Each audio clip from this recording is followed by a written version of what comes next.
Nyaris 2 bulan sudah, Korps Baju Coklat dicecar banyak reaksi negatif dari masyarakat akibat kontroversi yang membayangi sosok Irjen Verdi Sambo. Di tengah kacaunya kepercayaan rakyat pada lembaga Polri, nyatanya masih ada sosok yang dinilai tegas dan lugas dalam kasus yang menggemparkan jagat pemberitaan nasional ini. Ia adalah Kabareskrim Komjen Agus Andrianto. Jauh sebelum menduduki salah satu jabatan paling bergengsi di tubuh kepolisian ini, Agus kecil bukanlah pribadi yang terlahir di keluarga Bayangkara seperti banyak jenderal-jenderal saat ini. Pria kelahiran 16 Februari 1967 ini merupakan putra ke-11 dari 12 bersaudara. Ayahnya merupakan seorang pegawai negeri sipil di Kabupaten Blora, Jawa Tengah dengan jabatan terakhir sebagai camat. Tak ada yang spesial, bahkan Agus remaja hanya bercita-cita sebagai karyawan kantor dari Pos Indonesia, mengingat beberapa kerabat dekatnya berprofesi di bidang yang sama. Namun, jauh panggang dari api, realita yang ia rengkuh bahkan melebihi dari cita-citanya. Itu karena setelah menyelesaikan pendidikan di bangku sekolah, Agus dinyatakan lulus di Akpol atau yang dulunya disebut dengan Akabri. Pastinya pilihan tersebut jadi titik balik kehidupannya. Setelah lepas pendidikan di tahun 1989, ia kemudian resmi mengadu nasib sebagai abdi negara.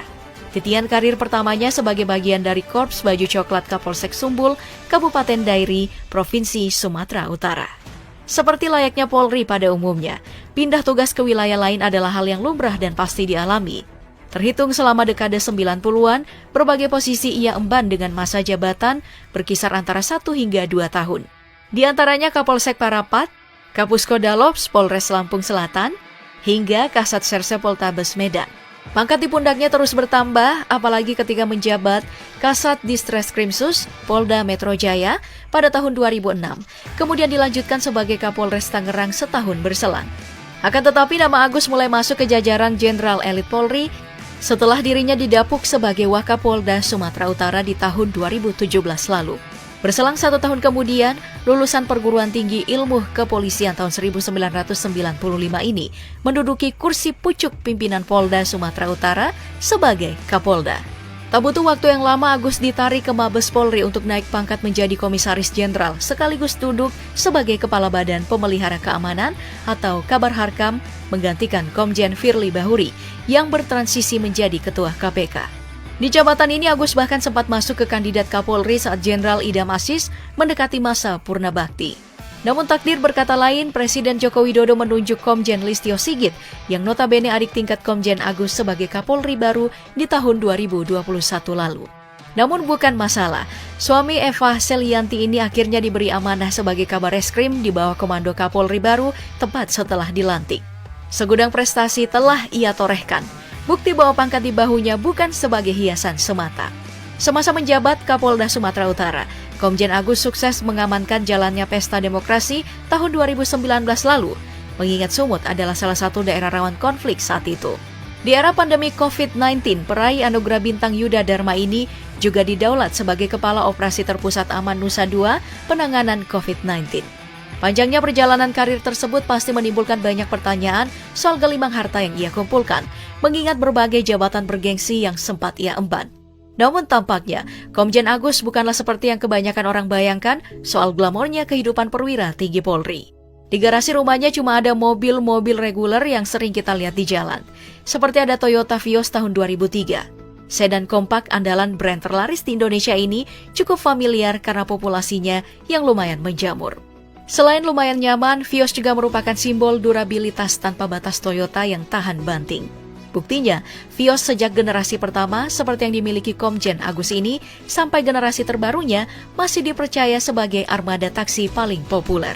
Selanjutnya, ada Nissan Grand Livina tahun 2012.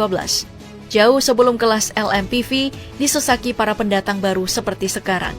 Grand Livina adalah kontestan yang paling nyaman baik untuk dikemudikan sendiri atau sekedar ditumpangi. Tapi bila pilihan-pilihan mobil tadi kurang begitu berwibawa untuk seorang jenderal bintang 3, masih ada Mitsubishi Pajero Sport tahun 2011 yang siap menemaninya pergi kemanapun Komjen Agus bertugas.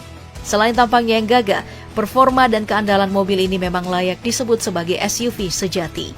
Medan apapun bukan masalah bagi sebuah Pajero Sport. Ketiga unit mobil tersebut ditaksir bernilai 470 juta rupiah. Namun ngomong-ngomong tugas, hari-harinya sebagai Kabareskrim tentu ditemani dengan kendaraan dinas yang bisa mengakomodir seluruh kebutuhan mengenai pengabdian pada negara sesuai tupoksinya. Itu sebabnya, perwira yang punya segudang pengalaman di bidang reserse ini disediakan satu unit Lexus LX 570 generasi ketiga. Versi glorifikasi dari sebuah Toyota Land Cruiser ini dinilai cocok sebagai kendaraan dinas Kabareskrim dan pejabat-pejabat lain di tubuh Polri. Selain karena kesan gagah yang dibawa, tentu kapabilitasnya dalam melah berbagai medan berat tak perlu lagi dipertanyakan. Ditambah lagi kenyamanan setara sedan serta kemewahan khas Lexus yang ditawarkan pada kabinnya menjadi keunggulan tersendiri bagi full-size SUV ini. Bukan hal yang mengherankan bila banderolnya menyentuh 3,3 miliar rupiah.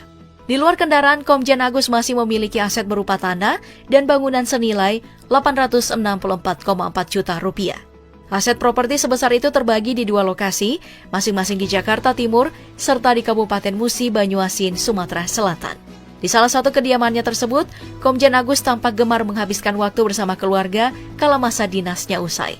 Tampak di rumah tersebut, nuansa hunian golongan atas menyeruak di berbagai sisi. Aset lainnya juga datang dari logam mulia senilai 38 juta rupiah, serta giro dan setara kas senilai 361 juta rupiah. Total, Komjen Agus memiliki kekayaan sebesar 1,73 miliar rupiah. Namun di luar dari itu, mantan Deputi Bidang Pemberantasan Badan Narkotika Nasional ini juga diketahui seringkali mengajak istri dan kedua anaknya untuk berlibur ke tujuan-tujuan populer.